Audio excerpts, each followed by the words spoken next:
L'UIT a organisé à la mi-décembre, à Dubaï, une grande conférence sur les modifications du règlement des télécommunications internationales. Quels étaient les enjeux de cette conférence à laquelle vous représentiez l'ARCEP?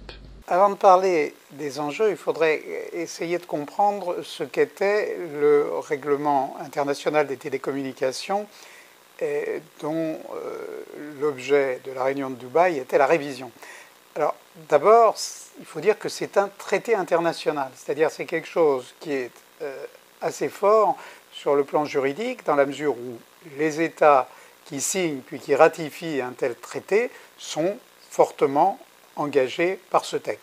Mais c'est aussi un règlement, c'est-à-dire quelque chose qui règle les relations entre les différents opérateurs de télécommunications au plan international. Et ce règlement, il datait de 1988. C'est dire qu'il était complètement obsolète et qu'il fallait donc le dépoussiérer de manière à tenir compte des réalités d'aujourd'hui. Les télécommunications, ça n'est plus Monsieur A qui parle à Madame B sur un téléphone vocal, mais c'est des données qui circulent à travers le monde et des données qui sont le support de l'Internet. La presse, et notamment la presse anglo-saxonne, a beaucoup fait état d'enjeux liés à la neutralité du net. Était-ce vraiment le sujet de fond? C'est bien compliqué parce que tout le monde arrivait à Dubaï pour ne pas parler de l'Internet et ne pas parler de la net neutralité, mais tout le monde avait en tête très précisément les questions d'Internet et de net neutralité. C'est vrai que les États-Unis avaient fait une sorte de tapage médiatique autour de cette réunion de Dubaï qui était assez surprenant, puisqu'il avait été entendu qu'on ne parlerait pas d'Internet. Et les États-Unis avaient, certains acteurs aux États-Unis avaient au contraire dit que l'Internet était en danger à Dubaï, ce qui était vraisemblablement pas le cas. D'autres pays arrivaient avec une approche plus modeste. Par exemple, beaucoup de pays africains venaient chercher à Dubaï une source de droit pour les aider à faciliter leurs relations avec les opérateurs. Alors, d'autres avaient un agenda complètement différent, c'est-à-dire principalement les pays arabes, la Russie, la Chine, vraisemblablement, étaient là pour que l'Internet, même s'il n'était pas mentionné directement, soit affecté par le règlement et que ce règlement aille progressivement dans le sens d'une inclusion de l'Internet et surtout de moyens pour les États de contrôler des contenus.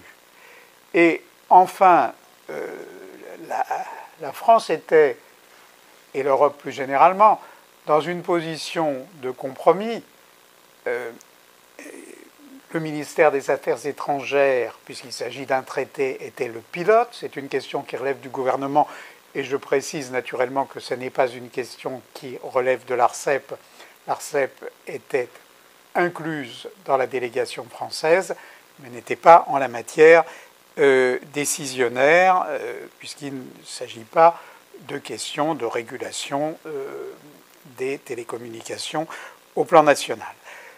Donc l'Europe était dans la recherche d'un compromis qui soit dans la ligne de la tradition de l'UIT. Auparavant, toutes les décisions de l'UIT avaient été prises de manière unanime à travers des compromis tenant compte des positions des parties prenantes. 55 pays, parmi lesquels la France, les États-Unis et les pays de l'Union européenne, n'ont finalement pas signé le nouveau traité. Est-ce un échec ou un succès? En tout cas, c'est une surprise puisque habituellement, c'était le consensus. Alors pourquoi la France n'a pas signé?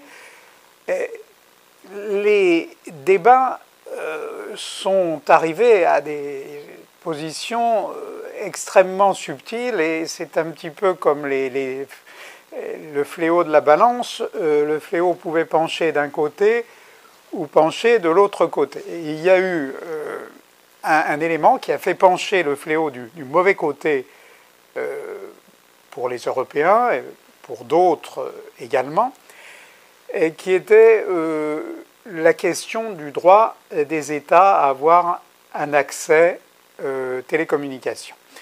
Et sur la proposition de l'Iran, un texte a été mis aux voix, ce qui était assez clivant, pour que, à la suite d'une référence générale aux droits de l'homme, disant que les États membres, dans le cadre de ce règlement, allaient respecter leurs obligations, les obligations qui ne découlaient pas du règlement, mais les obligations qu'ils avaient par ailleurs en termes de droits de l'homme, l'Iran a proposé d'ajouter le droit des États à accéder aux télécommunications internationales, c'est un droit de l'homme. Et ça, c'est impossible. On ne peut pas mettre sur le même plan un droit individuel, respect de la liberté, et le droit des gouvernements à